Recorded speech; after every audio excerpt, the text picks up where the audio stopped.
2016, tapping into widespread legitimate anxieties about the state of Middle America, from lax borders to globalisation to technological change to endless wars. However, as the award-winning New York Times conservative columnist Brett Stevens told me on my Radio National program recently, Trump, quote, is the reason some of those wounds have festered and why none of them can heal, at least for as long as he remains in office. It's Brett Stevens in the New York Times and on my Radio National program. Put simply, Trump disregards norms of political behaviour and as a result erodes public confidence, which is why he has hardly expanded his vote from the 2016 election of 46.1%. He is by far the least popular president in living American history, never once getting a majority vote in office. Now, Joe Biden, of course, the Democratic candidate whom Trump will face in a few days' time, he has his own weaknesses and limitations. He's gaffe-prone, and of course the Washington definition of a gaffe is when a politician inadvertently tells the truth, which makes Donald Trump a very honest politician. He's also a creature of the derided establishment. He was elected to the Senate in 1973 when Richard Nixon was president. Of course, he ran for president twice and lost twice in 1988 and 2008. Robert Gates, who I mentioned earlier, said about foreign policy that Joe Biden has never had a good foreign policy idea. In fact, he supported all the bad foreign policy decisions and national security decisions during the course of the last 40 years, including the decision to invade Iraq, which, it should be stressed, Donald Trump did oppose. Biden is widely seen as weak and as a Trojan horse for the increasingly dominant left wing of the Democratic Party. That's a widespread view, certainly in conservative circles. And at 78 on Inauguration Day in January, he will be the oldest president ever. You know, Ronald Reagan was always regarded, quite rightly, as the oldest president in the United States. He came to power in his late 60s in 1981, and he left office at the age of 77. Well, Biden turns 78 next month, I should say, and that will make him even older than Reagan when he left office in the late 1980s. And it shows Biden's ability to recall names and events has deteriorated. However, and this is important for today, Biden is no Hillary Clinton. And it can't be stressed enough how much Trump benefited from the anti-Clinton sentiments in 2016. You just have to ask yourself, why is Biden's average polling numbers higher than Clinton's? And there are two simplistic explanations, but I think they're still plausible. One is that the left of the Democratic Party, or what passes as left, the progressive wing of the Democratic Party, who supported Bernie Sanders, a self-identified democratic socialist, in the primaries in 2016 and indeed earlier this year, many of them did not like Hillary Clinton as their candidate, so many of them stayed at home in 2016, which of course depressed the Democratic vote. Whereas this time, the broad cross-section of these, what passes for socialists, particularly the younger generation, can't wait to see the end of Donald Trump. Meanwhile, Trump's standing among college-educated Republicans, particularly in suburban areas, has fallen since 2016. 2016, they held their noses to vote for Trump because they held Hillary Clinton with derision. However, this time, like in the 2018 midterm elections, these college-educated Republicans in the suburban areas are more likely to vote Democrat. Many Republican women believe that the boorish Trump is driving women away from the grand old party, the Republican Party, while many seniors, again a group that broadly supports Republicans, they just can't stomach the president's polarising style of politics, never mind his temperament and character. And yet, Trump is still in the fight. If you look at his rallies across the United States, he was in Pennsylvania for 3 rallies yesterday. There's no question they're larger, they're livelier than the Democrats, they're bigger and more boisterous. And the polling discrepancy in the crucial battleground states is narrowing. However, the stench of failure around Trump is so great and the mood of the nation is so grim that this election is Biden's to lose. As Jason Riley in the Wall Street Journal has noted, for Trump to win, lightning would have to strike twice. That is, a repeat of 2016 would require widespread polling errors that, again, all work in Trump's favour. And my friend and colleague Bruce will talk about the various pathways for each candidate in the next segment. I want to finish by just simply saying that whenever you hear seasoned observers of American politics like Bruce and me, and I don't know if Bruce will make a call, but I have, as you've heard, whenever we say that Joe Biden will win, and there are a lot of pundits on left and right who say the same thing across the United States, just bear in mind that many of us so-called experts were wrong in 2016.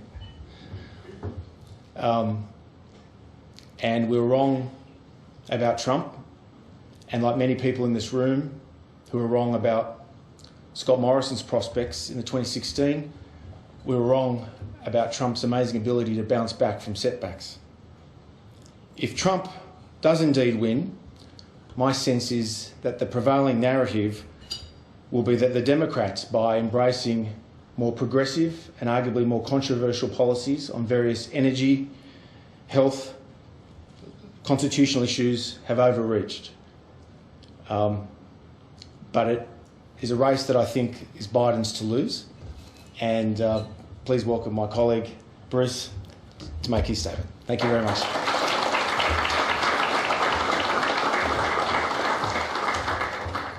Thank you very much. It's great to see everyone here. Thank you for coming out today for this.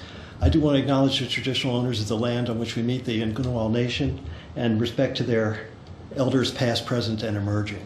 Sabra, thanks to you for chairing. When Sabra's in the chair, I feel really good about things. Morris, thank you. Dignitaries, Tom, great to be with you. I thought it was great when this invitation went out and went to David Brooks and Mark Shields, but then you got Switzer and me, so I'm sorry about that. I do enjoy these engagements with Tom. We don't always agree, but it's terrific to be able to do so in a collegial manner. There isn't enough of that in this town. There isn't enough of that in Washington. And then when we can come together, so my thanks to Tom and the National Press Club for making this happen. Now, you're aware of my pedigree. I voted for Joe Biden, so please just price that into what I'm going to tell you today about the election. But I also want to say I am a Republican here in Australia.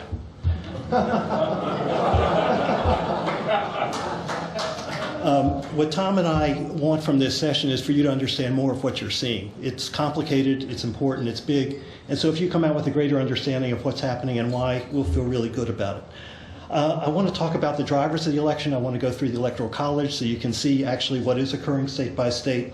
But first and foremost, as Tom said, a lot of people feel, I certainly feel, this is the election of our lifetimes. And it's important for people here in Australia, it's important across the United States, and everyone. If you're for President Trump, you want him reelected because you want to continue the America First agenda. If you're against him, it's because you believe he's unfit for office and that democracy itself is in peril. And everyone just feels very strongly about that, and you're seeing it in the intensity of the voting and the attention paid to it. I see three major issues in this campaign. First, the pandemic. Did Trump manage it well? Could more lives have been saved? Second, the economy. It's the worst downturn since the Depression. Can you trust President? His record on economic performance was excellent. I mean, if the COVID had not occurred, I think Trump would be a favorite to be reelected. So the question is, from here, do people trust him to restore that, and does he get a boost from it? And third, racial justice. It is a terribly important issue in America. There was another killing of an African American in Philadelphia on Monday night. There's unrest in Pennsylvania. That adds to the volatile mix that's going on in Pennsylvania. But it shows, and it is of great concern to African Americans and people of color, and to increasing numbers of white people in America who understand when they saw George Floyd being killed in 8.5 minutes of video, they said, this is wrong. Something has to be addressed here. Now, on the race where it stands, I just want to go through some polling data, and there's nothing special about it. It's just from reading polls. You can do the same in the Washington Post, the New York Times, Wall Street Journal, whatever. The fundamentals underpinning where Biden is have been constant since he got into the race. He's been leading since July 2019, and it's 8 to 10 points. It was 11 points in a CNBC poll earlier this morning. And importantly, Biden is over 50% in these polls. That's an important threshold number. Hillary was barely over 50. I think she was in the high 40s against Trump. Biden is leading in every crucial swing state and is competitive even in Republican states like Iowa, Georgia, and Ohio. It's unclear who has an edge in Florida. Women voters are for Biden over Trump 60 to 35. That is 12 points greater than Hillary had among women. Trump and Biden are even with men at about 48%. Trump won men by 11 points in 2016. Among white voters without a college degree, and this is the bedrock of the base, this is what agitates, this is where Trump gets most of his hot blood. Trump is up 23 points with them, but he was up 14 points more with them 4 years ago. Among independent voters, this is the great swing. You know, America's like 40 Democrat, 40 Republican, 20 independent, or some variation of that. Among independent voters, Biden is up 52 to 40, 12 points. But in 2016, Trump won independents by 4 points. Trump is carrying white voters 52-46, no surprise. But so that's 6 points. In 2016, he won them by 16 points. Among seniors, terribly important constituency. Generally, as you get older, except for me, you vote more conservative. Trump won them by 7 points in 2016, but Biden is up by 5 points with seniors. So you've had a 12-point swing among seniors. As Tom mentioned, well, before I get to that, Trump's approval mark is like 44%. And that absolutely matches, it's a proxy for how he's doing in the polls. The polls are like 51-44, 51-42. That 42 is his approval rating, so it's a very honest representation of where Trump is. At 44%, Trump has never broken 50% approval. And no president has won re-election being under 50% in modern times. 65%, as Tom mentioned, of the country believes America's on the wrong track. That is a really strong indication of how people feel about where the country's going. And it's a classic change question when you want to change the president. 65% wrong direction, and 55% believe the country is worse off today than it was 4 years ago. That's an overall number. On the economic performance, 56% believe they're better off economically, but that's just one factor of the country as a whole, and that explains that difference. And finally, to really get on Trump's nerves, at 57%, Obamacare is more popular than Donald Trump. Now, I see three political drivers as to what has led us to this. So when you look at the race, you got to look at, well, okay, yes, Trump can win, but those shifts in the demographics become very, very important. But the first, where we are today is based in part on what happened in 2018 in the congressional midterm elections when Democrats took back the House. And what the voters decided was, okay, you're president, we voted for you, but we're not sure where you're going, we want to put a check on you. So in 2018, what happened was in 31 congressional districts, like seats of parliament here, 31 of them they voted for Trump in 2016, and they voted Democratic in 2018. And that was the shift. And those 31 seats is the margin by which Democrats took back the House of Representatives. So why? Those are suburban seats. I don't know a lot of Australia, but let's take Sydney. It seats a lot like the lower North Shore in the eastern suburbs. So they're moderately conservative seats, relatively okay economically, and they care about the character of the person in office. They care about guns. They care about children being separated from their parents at the border on a harsh immigration policy.